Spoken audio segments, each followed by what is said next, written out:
Selamat malam saudara yang dikasihi Tuhan. Malam hari ini kembali renungan malam mengantar Anda untuk beristirahat. Namun sebelumnya, mari kita mendengarkan kebenaran firman Tuhan dari Pendeta Dr. Erastus Sabdono dengan tema Memastikan Manusia Lama bersama saya, Yohana Ibrahim.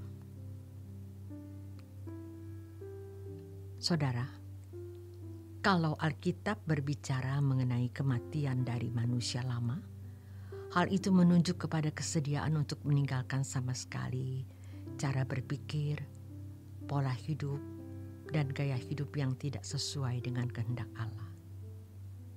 Seperti bangsa Israel diperintahkan untuk menumpas bangsa-bangsa di Kanaan, demikian pula kita harus menumpas semua pola berpikir dan gaya hidup yang masih memuat unsur-unsur kafir. Toleransi yang dilakukan oleh bangsa Israel terhadap sebagian penduduk Kanaan menjadi penyebab pengaruh kafir masuk dalam kehidupan umat Tuhan. Oleh sebab itu, orang percaya tidak boleh berhenti mengalami pembaruan pikiran seperti dinasihatkan oleh Paulus. Target yang harus dicapai adalah hidupnya bukan aku lagi, tetapi Kristus yang hidup di dalam aku. Sampai taraf ini, orang percaya pantas mendapat pernyataan Paulus bahwa kamu telah mati dan hidupmu tersembunyi bersama dengan Kristus di dalam Allah. Telah mati berarti tidak lagi mengharapkan kesenangan dari dunia ini apapun bentuk dan caranya. Telah mati di sini berarti pula bersedia tidak memiliki keinginan diri sendiri.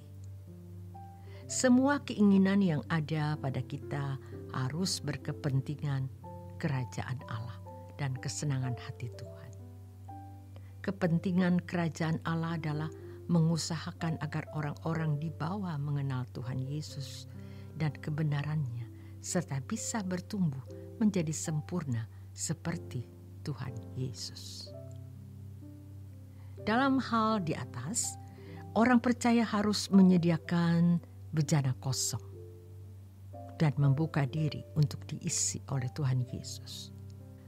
Lagu Mari Masuk bukan hanya berarti seseorang merasa Tuhan Yesus telah masuk dalam hatinya dan merasa telah berdiri di pihak Tuhan dan memiliki keselamatan.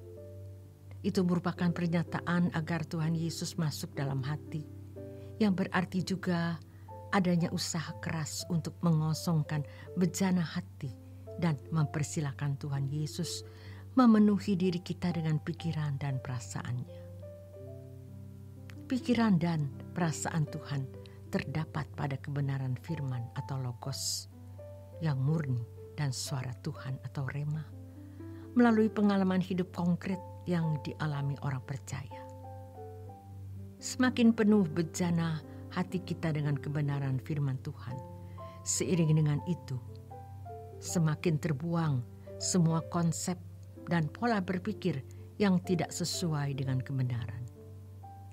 Melalui proses ini, segala keinginan dan cita-cita kita yang tidak sesuai dengan kehendak Allah dapat diluruhkan. Proses ini merupakan proses mengalami kematian dari manusia lama kita. Memang, proses sampai taraf mati secara permanen adalah proses yang panjang. Akan tetapi itu harus dimulai dari sebuah kesediaan. Kesediaan itu adalah kerelaan meninggalkan dunia atau melepaskan diri dari segala milik. Kesediaan yang tulus menunjukkan bahwa seseorang mengasihi Tuhan. Sejak kesediaan itu, seseorang akan digarap Tuhan. Ia berhak menolak, ia berhak mendapat penggarapan Allah melalui segala keadaan atau peristiwa yang dialami.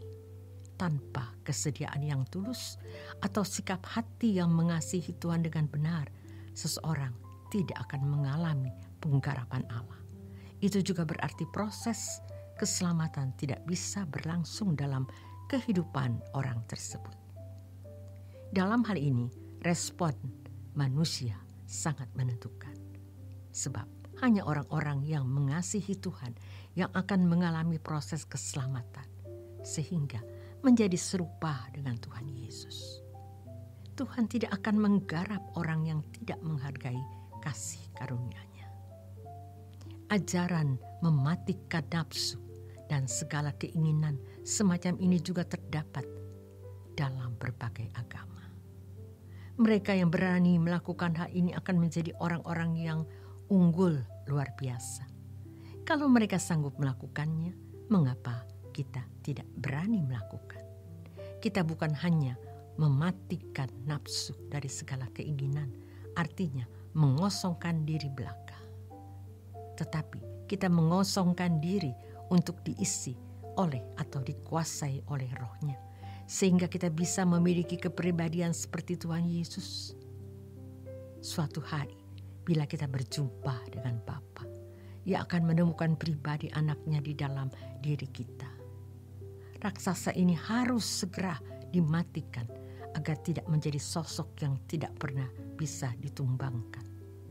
Faktanya, banyak orang sampai taraf dan di mana raksasa dalam dirinya tidak bisa dimatikan lagi. Mereka adalah orang-orang yang tidak bersedia menyangkal diri, seperti Bapa tidak dapat menemukan pribadi anaknya dalam diri mereka. Kesediaan yang tulus untuk mematikan manusia lama menunjukkan kedalaman kasih seseorang kepada Allah. Selamat malam, selamat menikmati malam Anda untuk beristirahat. Tuhan Yesus memberkati.